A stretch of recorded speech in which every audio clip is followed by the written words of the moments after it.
अगर आप मोटरवे पर M2 इस्लामाबाद की तरफ से लाहौर आए हैं तो टूल प्लाजे पर 1 दर्जन से जायद बूथ हैं। हर बूथ में एक मोहतात अंदाजे के मुताबिक 1 मिनट में 6 गाड़ियां गुजरती हैं और यही एक बूथ 1 घंटे में 360 गाड़ियों की गुजरगाह है। इसी तरह 12 अदद बूथ से 4320 गाड़ियां 1 घंटे में गुजरती हैं और 24 घंटों में तकरीबन 1,03,680 गाड़ियां गुजरती हैं। इस्लामाबाद से लाहौर तक एक कार का टैक्स 1,000 रुपया है और इसी तरह बड़ी गाड़ियों का 4-5 हजार तक टैक्स चला जाता है।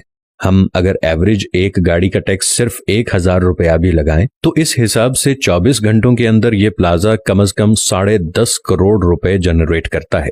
इस तरह मुल्क भर के मोटरवे और हाईवेज पर इन टूल प्लाजों की तादाद गिन लें और फिर इनको करोड़ों से ज़रब दें तो सिर्फ टोल टैक्स की मद में रोजाना के हिसाब से अरबों रुपए हुकूमत के खजाने में जमा हो रहे हैं।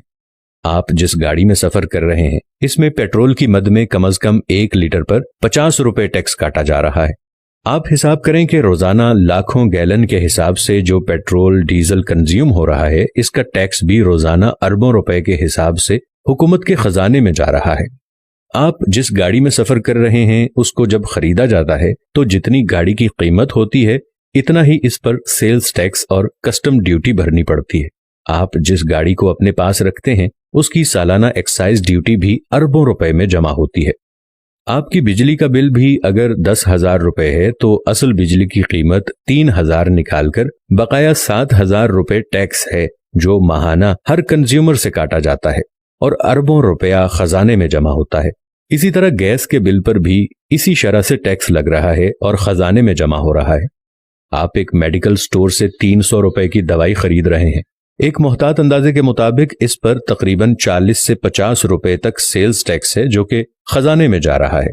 आप होटल में खाना खा रहे हैं और आपका 5,000 बिल आ गया तो इस पर तकरीबन 500 के करीब आपसे टैक्स काटा जाएगा। आप अपने मकान का नक्शा पास करवा रहे हैं और आप किसी भी डेवलपमेंट इदारे के दफ्तर में जाएं तो लोगों की कतारें लगी हुई होंगी जिनसे 40 से 50 हजार रुपए फी नक्शा फीस जमा की जाएगी। ये भी खजाने में जमा होता है। आप जिस घर में रहते हैं इस घर का सालाना टैक्स आपने खजाने में अलग से जमा कराना होगा। आप घर के लिए ग्रोसरी की खरीदारी कर रहे हैं, इस पे भी आपने टैक्स देना होगा। अगर आप पढ़ रहे हैं और अपने लिए किताबें और पेंसिलें खरीद रहे हैं इस पर भी आप टैक्स दे रहे हैं। आप किसी सयाहती टूर पर जा रहे हैं तो कई जगहों पर नाके लगे हुए होते हैं और TMA के नाम से आप पर टैक्स लिया जा रहा होता है। आप बैंक में पैसे जमा करवाते हैं या निकालते हैं, इस पर भी आपने टैक्स देना होगा।